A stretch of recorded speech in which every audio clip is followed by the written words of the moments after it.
Hi, my name is Ben Maynard from Sheev, and I want to spend a few minutes talking about a fantastic book I've just read, Humble Leadership by Edgar and Schein.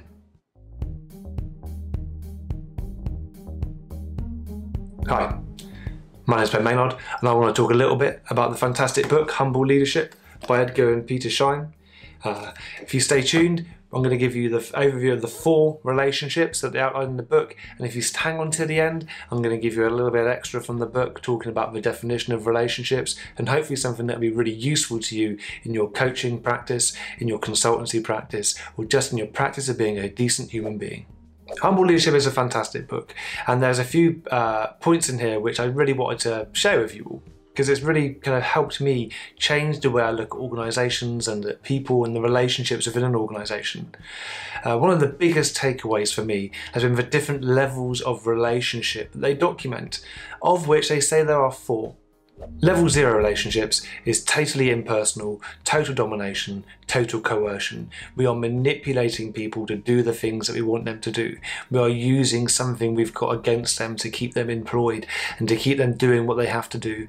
We don't think they will do it. In fact, we know they won't do the work if we leave them be.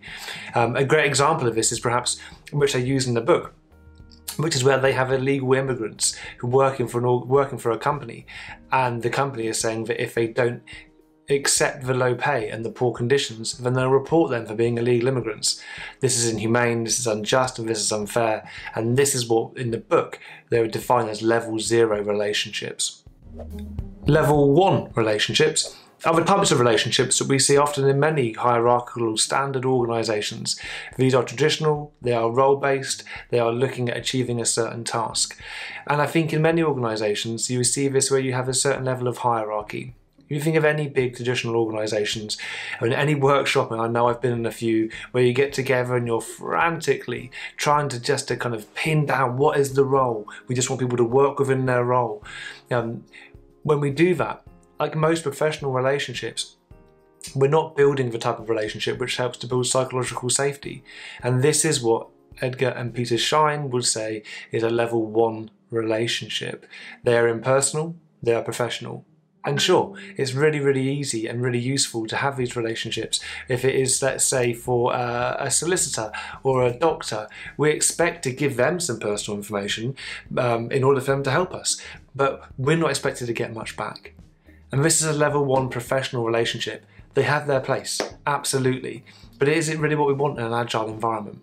Level 2 relationships, and this is where we're hitting the really interesting piece for me, and this is why I think it stays relevant to agile organisations and organisations with agile or lean dreams. Level 1 relationships are personal, they're cooperative, they're trusting. It's about working at building psychological safety. It's about building relationships so that people can talk openly and honestly. And it's of huge importance and hugely beneficial. And what really resonated with me was there was many times in my career I've been told by senior leaders, what are you saying? Are you saying we guys should just go and make friends with everybody? Is that what you're saying? And to be honest with you, I never had a decent response. It invoked an emotional reaction from me, and I didn't really know how to respond. But what this book has given me is a nice way of interacting and posing this in a different way. And what I'm saying is no.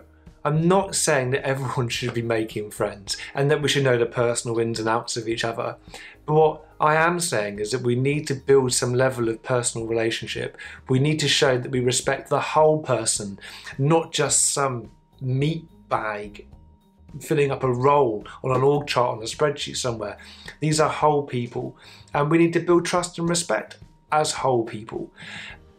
And sure, we don't need to be friends. I don't need to know or necessarily care about what's going on in your personal life.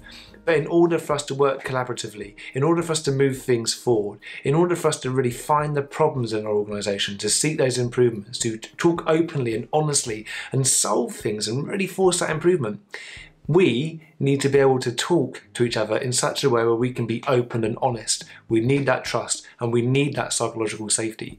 And that's what building level 2 relationships is all about. And the final level is level 3 relationships. And this is the kind of thing where this is much more emotional. And these are the types of relationships that we build outside of the working environment.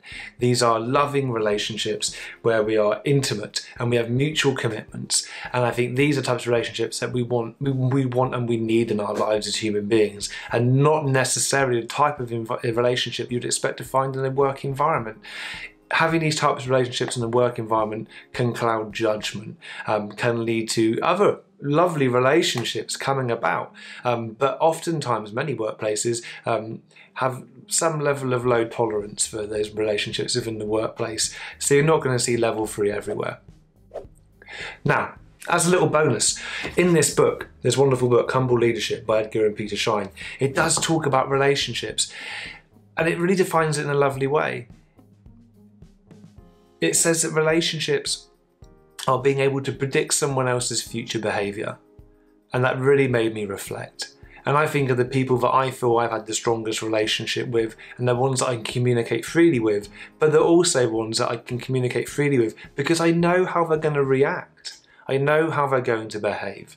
And I think that if we can begin to think of it in that way, ask yourself the question, if you don't feel comfortable around someone, why is that?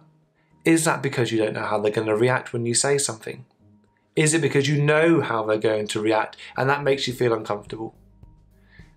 Those two things to focus on are very valuable and help to change our perception of what relationships is, and can give us new ideas, new generative thoughts to help improve the relationships with those closest to us, but also those that we're trying to help on some kind of journey.